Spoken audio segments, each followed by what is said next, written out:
Buenos días, licenciado, compañeros. Nosotros somos el grupo número 1 y vamos a hablar sobre lo que es la NIC 16, que habla sobre la propiedad, planta y equipo. Entonces, para esto vamos a ver qué es propiedad, planta y equipo. Pues, según la norma, está definido como un activo tangible que se caracteriza pues por dos cosas.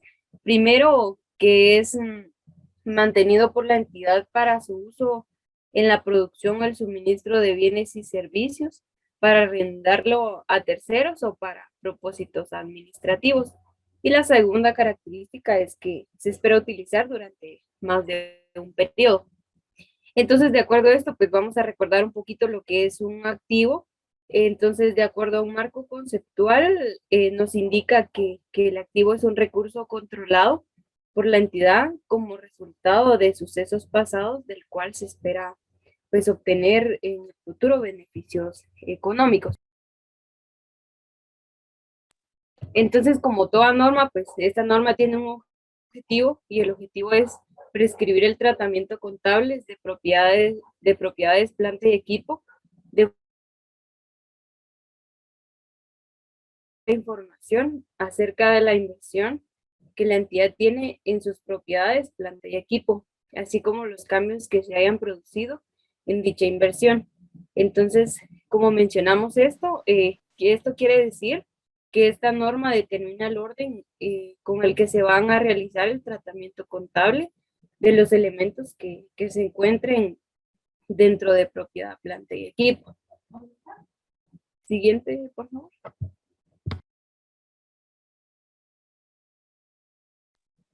De acuerdo al alcance de esta norma, la norma dice que debe ser aplicada en la contabilización de los elementos de propiedad, planta y equipo, solo cuando otra norma no exija o permita un tratamiento contable diferente. Entonces, en la norma, en el párrafo 3, nos establece que esta norma no será aplicada a las propiedades, planta y equipo clasificadas como mantenidas para la venta, activos biológicos relacionados con la actividad agrícola y inversiones en derechos mineros, exploración y extracción de minerales, petróleo, gas natural y otros recursos no renovables similares. Entonces, siguiendo con el tema, vamos a ver lo que son unas definiciones. Lo que es el importe en libros, pues en la NIC está establecido que el importe en libros es por el que se reconoce un activo una vez deducidas las depreciaciones acumuladas y las pérdidas por deterioro del valor acumulado. Entonces, como bien lo dice, es cuando se reconoce un activo posterior a deducir su depreciación. Entonces, aquí, por ejemplo, si nosotros adquirimos un activo por un valor de 1.500, entonces, pero dentro de las operaciones se ha detallado su depreciación por un valor de 400, entonces se va a entender que su valor en libros tendría que ser la diferencia entre estos dos, que sería 1.500 menos 400, sería 1.100. En cuanto a la depreciación, podríamos decir que según la NIC 16, es la distribución sistemática del importe depreciable de un activo. En otras palabras, nos referimos a la pérdida de un valor de un activo que éste puede sufrir con el paso del tiempo, en función al uso que nosotros le demos. Por ejemplo, un carro o una computadora, que mientras más uso nosotros le demos, más desgaste va a sufrir. Entonces, ese producto de desgaste, a eso es donde nace ahí la depreciación. Entonces, vamos a ver ahorita lo que es el valor razonable, que es el importe por el cual un activo podría ser intercambiado entre partes interesadas y debidamente informadas en una transacción realizada en condiciones de independencia mutua.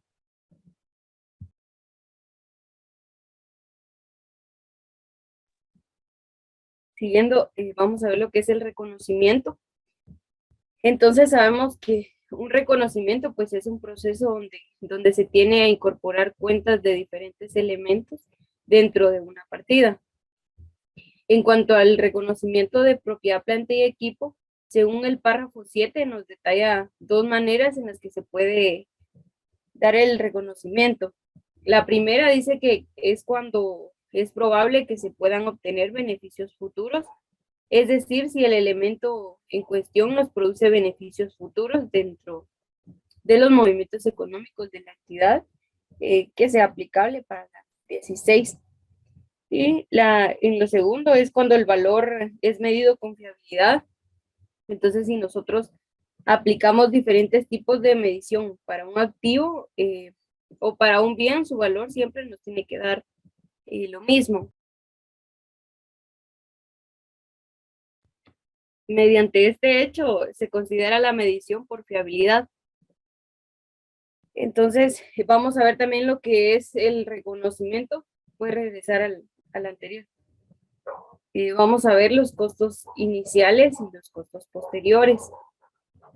Entonces, una entidad reconocerá elementos de propiedad, planta y equipo, y según la norma, con los costos iniciales. Aquí podemos mencionar aquellos en que la entidad pudiera incurrir por razones medioambientales. Entonces, los costos posteriores podemos mencionar los casos en los cuales ciertos componentes de los elementos de propiedad, planta y equipo pueden necesitar ser reemplazados por intervalos regulares, y también se trata de inspecciones requeridas para ciertos activos. Entonces, estos costos deben reconocerse como parte del activo para aquellos activos que necesiten ser reemplazados de alguno de sus componentes.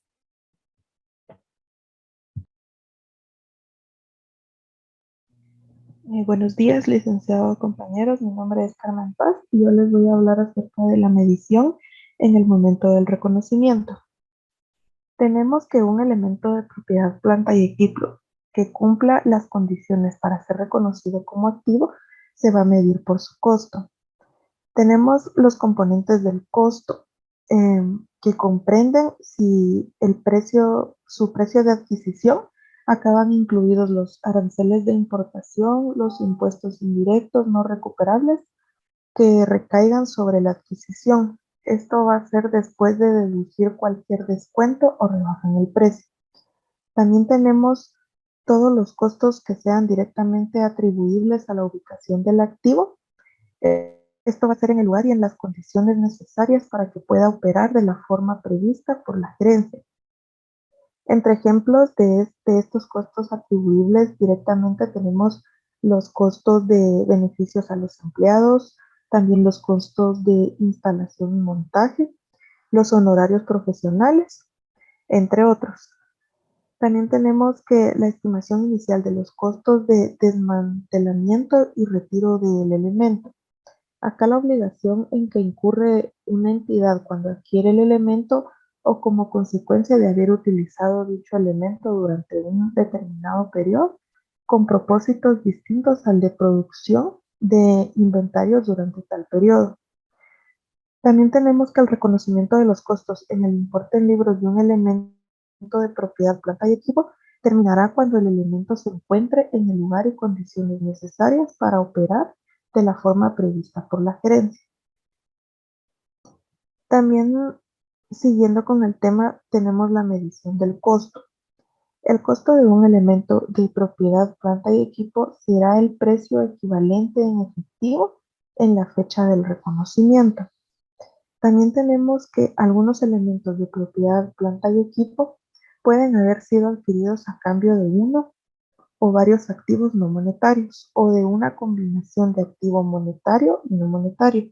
Esto se refiere a la permuta de un activo no monetario por otro, y el costo de dicho elemento se medirá por su valor razonable, a menos que la transacción de intercambio no tenga carácter comercial o no pueda medirse con fiabilidad el valor razonable del activo recibido ni el del activo entregado.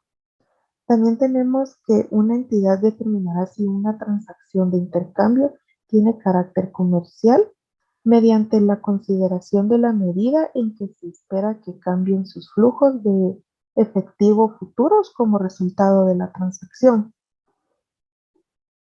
También continuando con el tema, tenemos que una transacción de intercambio tendrá naturaleza comercial así, la configuración de los flujos de efectivo del activo recibido difiere de la configuración de los flujos de efectivo del activo transferido. También por el valor específico de la entidad, de la parte de sus actividades afectadas por la permuta, o si se ve modificado como consecuencia del intercambio. Y la diferencia identificada entre A y B es significativa al compararla con el valor razonable de los activos intercambiados. Acá, al determinar si una permuta tiene carácter comercial, el valor específico para la entidad de la parte de las actividades afectadas por las transacciones se deberá tener en cuenta en los flujos de efectivo después de los impuestos.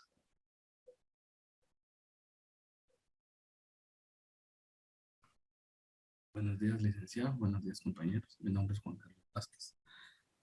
Vamos a hablar un poquito de la medición posterior al reconocimiento. La NIC 16 establece que toda entidad o empresa deberá elegir una política contable para poder medir, para poder hacer una medición posterior al reconocimiento de la propiedad, planta y equipo. Las dos formas de hacerlo es por el modelo del costo y modelo de revaluación. Modelo de costo. No es nada menos que el costo que se tiene del elemento de la propiedad, planta y equipo, menos la depreciación acumulada y los importes acumulados de pérdidas por deterioro de valor. Y el modelo de revaluación, pues es el valor razonable, menos la depreciación acumulada y el importe acumulado de las pérdidas por deterioro del valor. Básicamente la diferencia entre estos dos modelos es que uno es al inicio de la fórmula, que es el costo que se resta en el modelo de costo, y en el modelo de revaluación pues es el valor razonable. El modelo de revaluación. El modelo de revaluación pues se puede realizar de dos formas, haciendo uso de la proporcionalidad, que es el importe en los libros brutos, que este se ajustará de forma que sea congruente con la revaluación del importe en libros del activo. Y la otra forma de hacerlo es eliminando la depreciación acumulada. El importe del ajuste de la depreciación acumulada forma parte del incremento o disminución del importe en libros. En el caso de haciendo uso de la proporcionalidad, pues podemos poner como ejemplo que el importe en libros bruto puede reexpresarse haciendo referencia a información de mercado, o puede reexpresarse de forma proporcional al cambio en el importe en libros. La depreciación acumulada de la fecha de la revaluación se podrá ajustar para igualar la diferencia entre el importe en libros brutos y el importe en libros del activo, después de tener en cuenta las pérdidas por deterioro del valor acumulado. Si se realiza una revaluación de un elemento de propiedad, planta y equipo por alguno de los dos métodos, todos los elementos de esa misma clase se deberán reevaluar simultáneamente. Esto pues no es nada más que para poder tener el fin de hacer reevaluaciones y evitar reevaluaciones selectivas a cierto grupo de los elementos y evitar que en los estados financieros existan partidas que tengan una mezcla por el método de costos y por el método de valores por revaluación. Entonces, la idea es que todos los elementos de una clase, que las clases pueden ser los vehículos, maquinaria, mobiliario, equipo, edificios, terrenos, pues al reevaluar uno de los elementos que integra una de esas clases, se deberá reevaluar todos los de esa misma clase. No obstante, cada clase de activos puede ser reevaluada de forma periódica, siempre que la reevaluación de esa clase se realice con un intervalo de corto tiempo, ¿verdad? La NIC recomienda que lo más saludable es hacerlo por lo menos antes del cierre del ejercicio fiscal. Con eso podemos tener las revaluaciones bien a la fecha del cierre, ¿verdad? Al hacer básicamente utilizar el método de revaluación, pues se derivan ciertos ajustes de los importes en libros. Estos ajustes pueden ser de incrementos o de disminuciones. La norma establece que cuando es por incremento, dice, el importe en libros de un activo como consecuencia de una revaluación, este aumento se reconocerá directamente en otro resultado integral y se acumulará en el patrimonio bajo el encabezamiento de superávit de revaluación. Y en cambio, cuando exista una disminución, el importe en libros de un activo como consecuencia de una revaluación, tal disminución se reconocerá en el resultado del periodo. Sin embargo, cuando exista un incremento, se reconocerá en el resultado del periodo en la medida, dice, que sea una reversión de un decremento por una revaluación del mismo activo reconocido anteriormente en el resultado del periodo. Solo de esa forma se podría operar en el resultado del periodo. Y cuando sea en disminución, también dice que se reconocerá en otro resultado integral en la medida en que existiera saldo acreedor en el superávit de relación en relación con ese activo. La disminución reconocida en otro resultado integral reducirá el importe acumulado en el patrimonio contra la cuenta de superávit por revaluación. Básicamente, pues podemos ver cómo afecta cada uno de estos dos ajustes, que uno puede afectar lo normal es que el incremento afecte el otro resultado integral, pero existe la probabilidad de que pueda afectar el resultado del periodo, como decía anteriormente, y lo mismo es para cuando existe una disminución que debe afectarse el resultado del periodo, pero si ya existe anteriormente en el resultado en el otro resultado integral se está haciendo una reversión o un decremento de eso, pues se pueden operar ahí, ¿verdad? Esto es lo que establece la norma. Muchas gracias.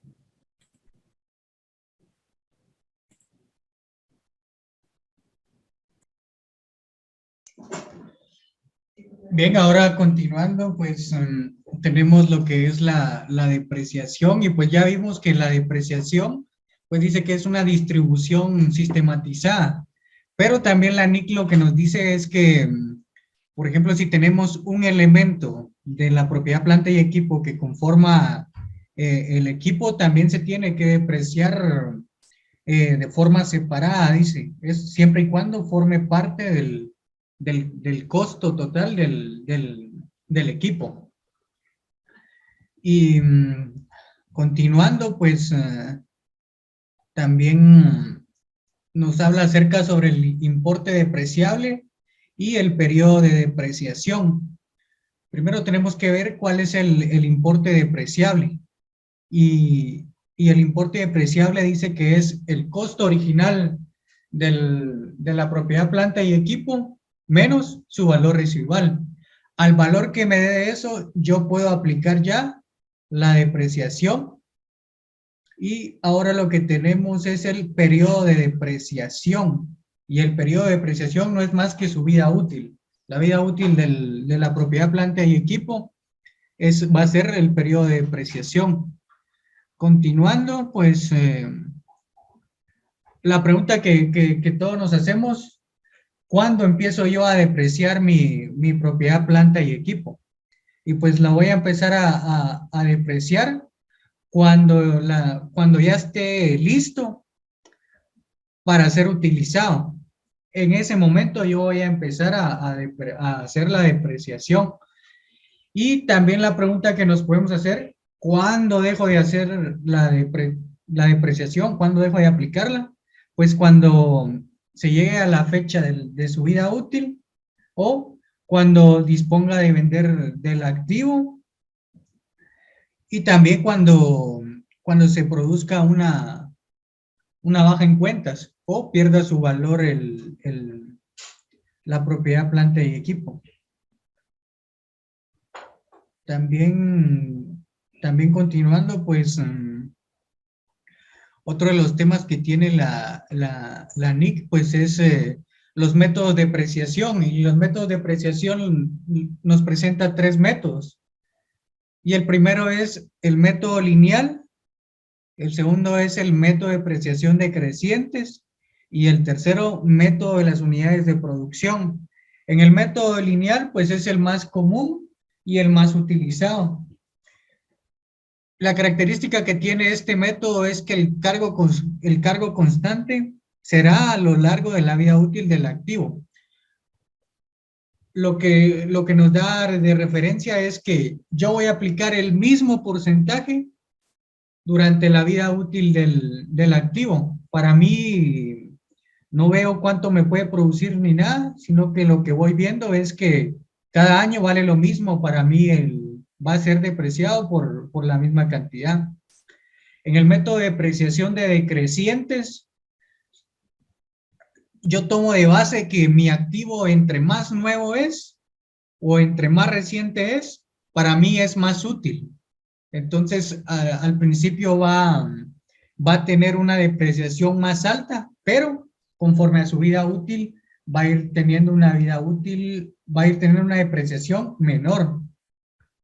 En cuanto al método de unidades de producción, dice que el cargo basado en la utilización o producción esperada. Pues yo ya estimo que ese activo me puede producir ciertas unidades en cuanto a un periodo. Entonces, yo espero que la depreciación sea en base a lo que ese activo me va a producir. Voy haciendo un cargo constante en base a su producción. Ahora lo que tenemos en la siguiente es que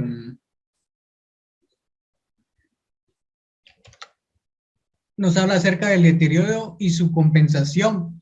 Pues este tema es aparte de la NIC 16, pero viene enraizado porque de ahí depende la propiedad, planta y equipo. Pues sabemos que también puede perder un deterioro en el valor y también tiene su compensación. Pero precisamente la NIC 16 nos habla acerca de dos indicadores, indicadores internos y indicadores externos.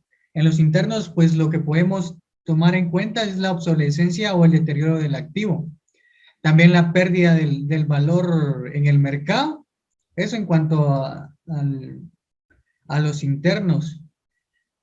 No, perdón, en los externos pues está el valor del mercado y en el interno es la obsolescencia o el deterioro del activo.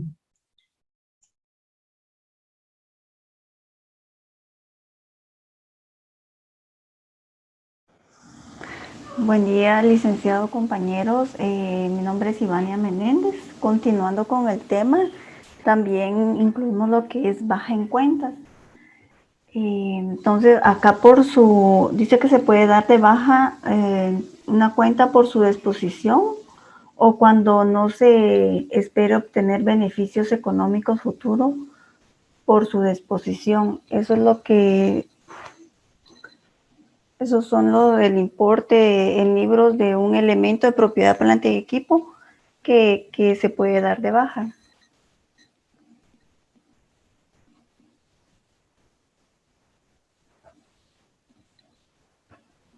También nos dice que la pérdida o ganancia surgida al dar de baja un elemento de propiedades, planta y equipo se incluirá en el resultado del periodo cuando la partida sea dada de baja en cuentas.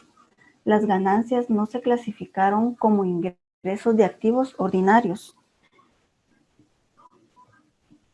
Sin embargo, una entidad que en el curso de sus actividades ordinarias venda rutinariamente en un elemento de propiedades, planta y equipo que se mantenían para arrendar a terceros, transferirá esos activos a los inventarios por su importe en libros. No será de aplicación cuando los activos se puedan mantener para la venta en el curso ordinario de la actividad que se transfieran a inventarios.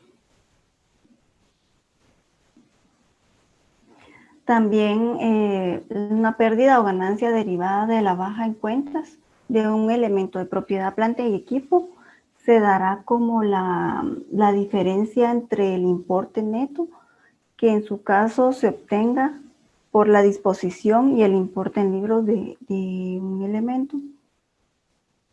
La contrapartida a cobrar por la disposición de un elemento de propiedades, planta y equipo se reconocerá inicialmente por su valor razonable.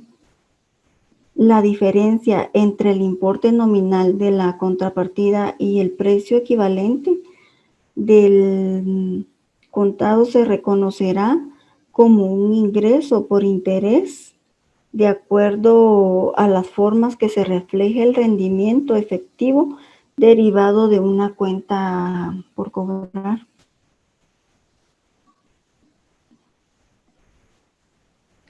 También tenemos lo que es la información a revelar. En los estados financieros nos dice que se podrá revelar con respecto a cada una de las clases de propiedad, planta y equipo. Incluye las bases de medición utilizadas para determinar el importe en libros brutos. También dice que los métodos de depreciación utilizados, las vidas útiles de las tasas de depreciación utilizadas, el importe en libros bruto y la depreciación acumulada, junto con el importe acumulado de las pérdidas por deterioro de valor, tanto al principio como al final de cada periodo. También una conciliación entre los valores en libros al principio y al final de cada periodo, mostrando en sí las adiciones, los activos clasificados como mantenidos para la venta o incluidos en un grupo de activos para su disposición que haya sido clasificado como mantenido para la venta.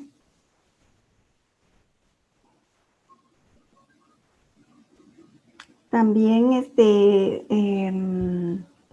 se podrá revelar la información en los estados financieros, la existencia y los importes correspondientes a las restricciones de titularidad, así como las propiedades, planta y equipo que estén afectos como garantía al cumplimiento de las obligaciones. También se podrá revelar el importe de los desembolsos reconocidos en el importe en libros, en los casos de elementos de propiedad, planta y equipo en curso de construcción. También el importe de los compromisos de adquisición de propiedades, planta y equipo. Y también si no se ha revelado de forma separada en el estado de resultados integral el importe de compensaciones de terceros que se incluyan en el resultado del periodo por elementos de propiedades, planta y equipo cuyo valor se hubiera deteriorado. También nos dice que se podrá revelar cuando los elementos de propiedades, planta y equipo se contabilicen por sus valores. Se podrá revelar la fecha efectiva de la revaluación. También si se han utilizado los servicios de un tasador independiente y los métodos y las hipótesis significativas aplicadas en las estimaciones del valor razonable de los elementos. También el superávit y revaluación, indicando los movimientos del periodo, así como cualquier restricción sobre la distribución de un saldo a los accionistas.